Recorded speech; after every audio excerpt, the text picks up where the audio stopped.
Hello, my dear student. Now I am explaining the pedigree analysis. Pedigree analysis genetics से related है. Pedigree analysis में Mendelian disorders का पता करते हैं. Which type of Mendelian disorder coming in a next generation by the study of pedigree analysis. Gene mutation also studied by the pedigree analysis. Chromosomal disorder and chromosomal syndromes are not found by the pedigree analysis. ध्यान रखिएगा, only Mendelian disorder find out by the pedigree analysis. Mendelian disorder just like a hemophilia, sickle cell anemia, ना sex link diseases, फिनाइलकीटोन्यूरिया, एल्केप्टोन्यूरिया, है ना, ये सारे क्या है pedigree analysis में आएंगे. And all of this belongs to the Mendelian disorder. Now I am discuss the last 5 year NEET exam question with the pedigree analysis and concept of the pedigree analysis explained with the questions. चलिए start करते हैं pedigree analysis. First question.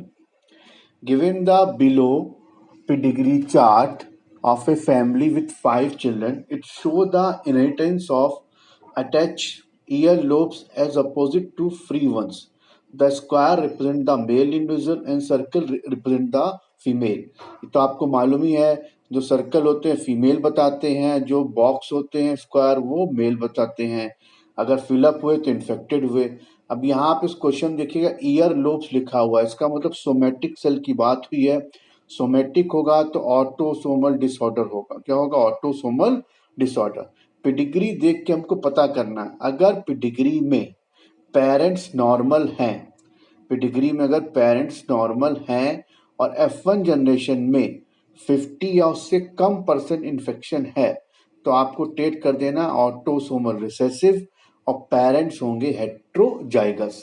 फिर सुन लीजिए, अगर parent normal हैं, F1 generation में 50% से कम infection है या 50% है तो पेरेंट हेट्रोजाइगस होंगे और ट्रेट होगा ऑटोसोमल रिसेसिव. इसलिए इसका आंसर फोर्थ हो जाएगा. फर्स्ट नहीं हो सकता. होमोजाइगस रिसेसिव होते तो F1 में सब में ट्रेट आता.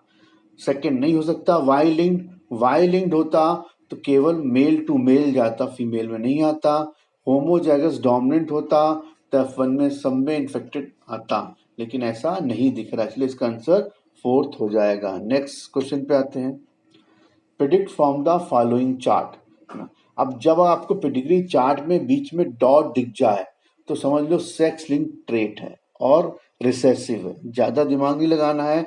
पेडिग्री में बीच में अगर सर्कल के बीच में डॉट दिख जाए तो समझ लीजिए सेक्स लिंक ट्रेट है और ये रिसेसिव ट्रेट है ना.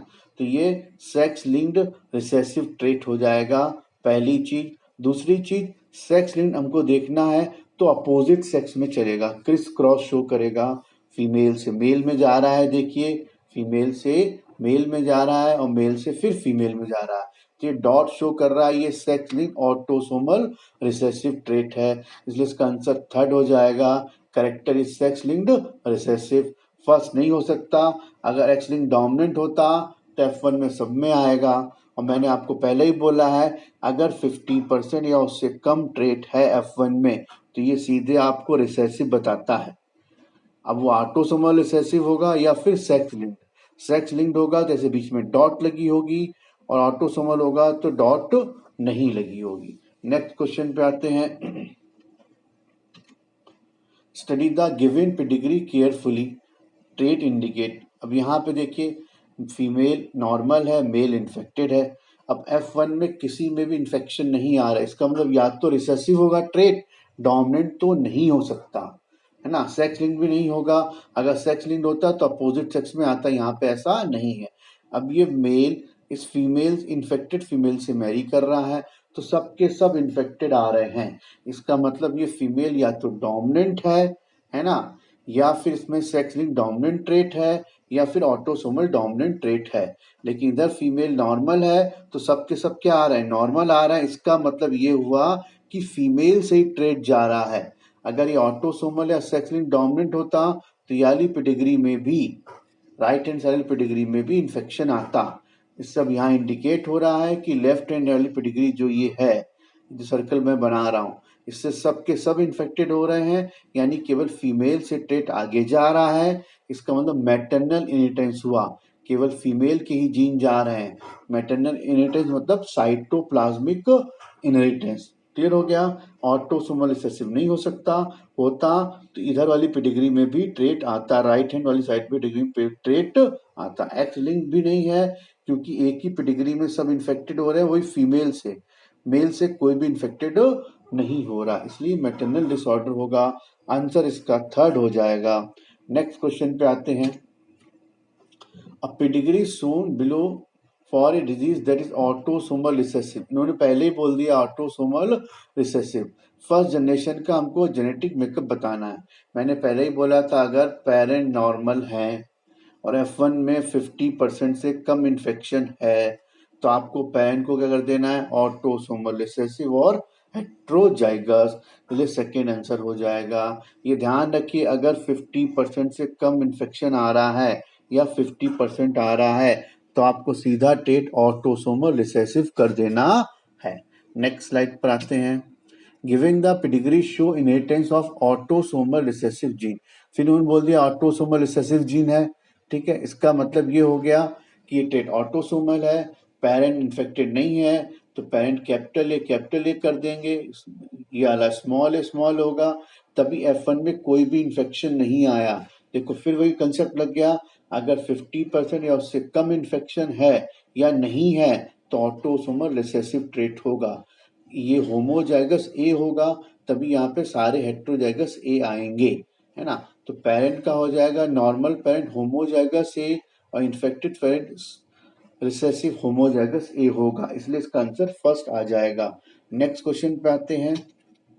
Study the pedigree below the assign the type of inheritance and trait. इस पेडिग्री आप जब भी देखें, इस टाइप पेडिग्री में आप देखें तो सेकेंड पेडिग्री में पहुंचे।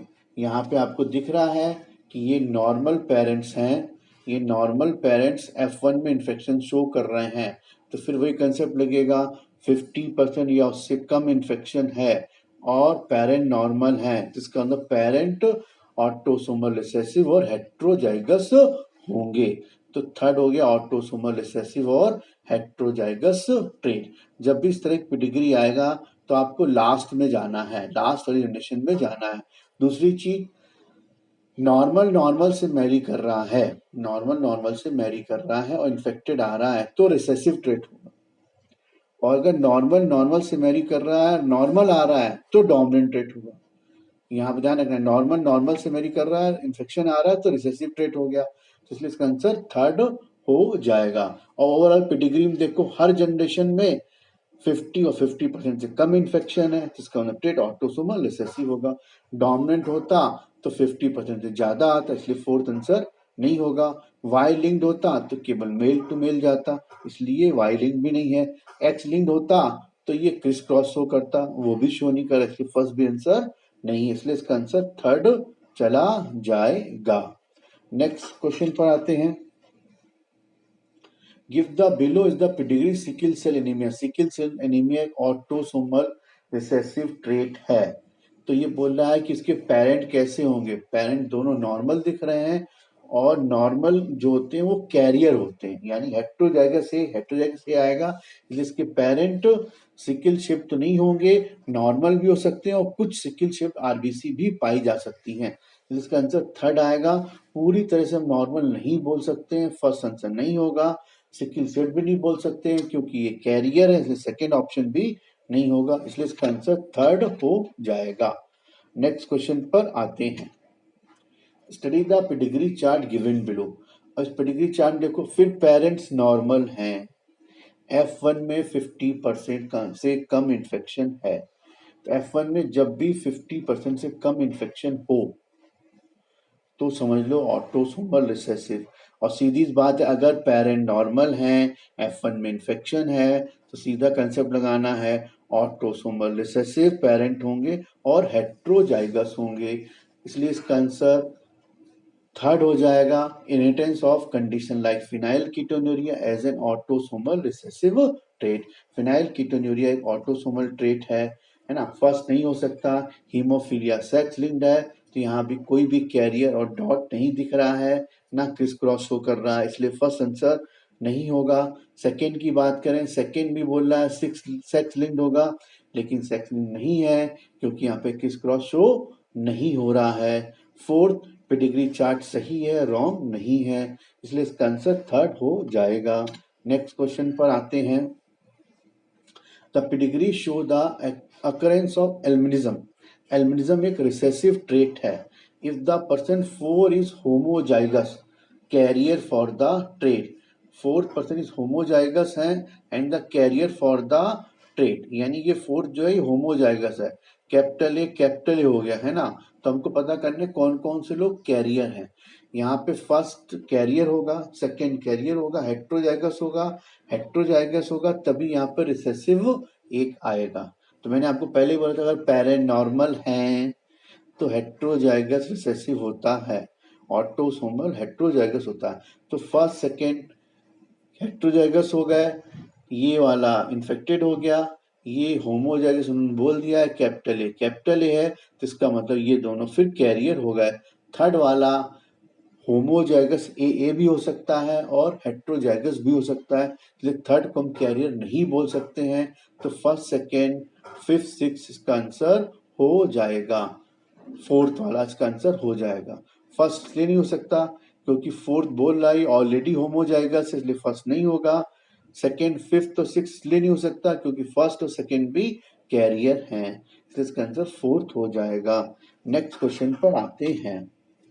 गिवन द पिलो पेडिग्री है ना। अब मैंने आपको बोला था ये ऑटोसोमल डोमिनेंट डिसऑर्डर की पेडिग्री है ना। All the affected children will be, है ना। अब डोमिनेंट है तो अफेक्टेड चिल्ड्रन हेट्रोजाइगस हो। अगर होमोजाइगस में डोमिनेंट कर देता तो सब में इन्फेक्शन आता, इसका मतलब अफेक्टेड चिल्ड्रन क्या होंगे, हेट्रोजाइगस डोमिनेंट, इसका आंसर सेकंड आएगा। होमोजाइगस डोमिनेंट करेंगे तो सब में आता है, F1 में नहीं आ रहा है, इसका मतलब ये हेट्रोजाइगस डोमिनेंट हुआ, इसका आंसर सेकंड होगा क्योंकि इन्होंने पहले ही ऑटोसोमल डोमिनेंट लिख दिया है। नेक्स्ट क्वेश्चन पे आते हैं।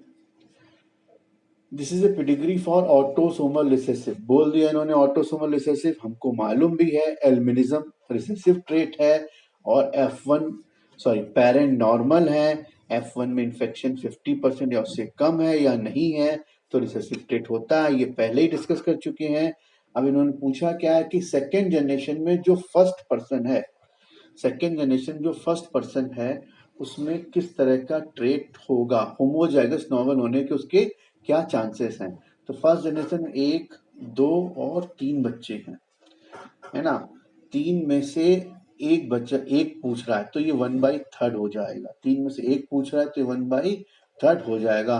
होमोजाइगस होने के चांसेस 1/3 ही होंगे क्योंकि जब दो हेट्रोजाइगस का हम क्रॉस कराते हैं, मोनोहाइब्रिड का हम क्रॉस कराते हैं तो एक ही होमोजाइगस डोमिनेंट बनता है, तो वो 1/4 होगा 4 लोगों में, 3 लोगों में 1/3 हो जाएगा, इसलिए इसका आंसर फर्स्ट हो जाएगा। नेक्स्ट स्लाइड पर आते हैं।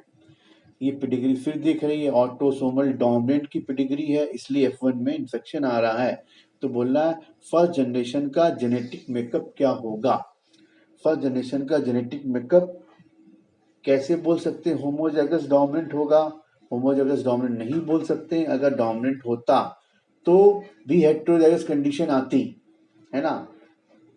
लेकिन फर्स्ट जनरेशन में कहीं पे भी ऐसा नहीं दिया है ये कैपिटल है और ये स्मॉल है, ऐसा कहीं भी नहीं दिया है, इसलिए इसका आंसर सेकंड आएगा। ये वाला डोमिनेंट हो जाएगा और ये वाला रिसेसिव हो जाएगा, इसलिए इसका आंसर सेकंड आएगा। नेक्स्ट क्वेश्चन पे आते हैं। इसका आंसर सेकंड हो जाएगा, हेट्रोजाइगस ए और रिसेसिव होमोजाइगस ए। इसका आंसर होमोजाइगस डोमिनेंट ए और रिसेसिव ए नहीं हो सकता क्योंकि ऐसा कोई ऑप्शन नहीं दिया है। पेडिग्री में अपन ने 2-3 रूल पढ़े हैं। पहला रूल ये पढ़ा है कि अगर पेरेंट नॉर्मल हैं और इन्फेक्शन 50% से कम या नहीं आ रहा है तो पेरेंट हेट्रोजाइगस और ट्रेट ऑटोसोमल रिसेसिव होगा। ट्रेट ऑटोसोमल रिसेसिव होगा। और अगर ये अपोजिट सेक्स के थ्रू चल रहा है, यानी क्रिस क्रॉस शो कर रहा है, तो ये सेक्स लिंक ट्रेट होगा, है ना। या फिर सेक्स लिंक ट्रेट होगा तो फीमेल कैरियर होगी, उसमें कोई ना कोई बीच में डॉट लगा होगा। ये सेकेंड रूल हो गया। थर्ड रूल क्या बोलता है कि अगर मान लो एक पेरेंट इन्फेक्टेड और एक नॉर्मल है, ध्यान से सुनिएगा, इंपॉर्टेंट रूल है, एक पेरेंट इन्फेक्टेड है और एक नॉर्मल है, F1 जनरेशन में जाएंगे। F1 जनरेशन में कोई नॉर्मल पेरेंट नॉर्मल से क्रॉस कर रहा है और उसकी नेक्स्ट जनरेशन में नॉर्मल डॉटर सेल्स आ रही हैं, तो ऐसे केस में ये ऑटोसोमल डोमिनेंट ट्रेट होगा। इसके पेरेंट हेट्रोजाइगस डोमिनेंट होंगे। क्लियर हो गया। और इसी तरह अगर F1 में नॉर्मल से मैरी कर रहा है और इन्फेक्शन आ रहा है, तो ये ट्रेट ऑटोसोमल रिसेसिव ट्रेट होगा। एकदम ध्यान से समझ लीजिए, रिसेसिव ट्रेट होगा। ओके।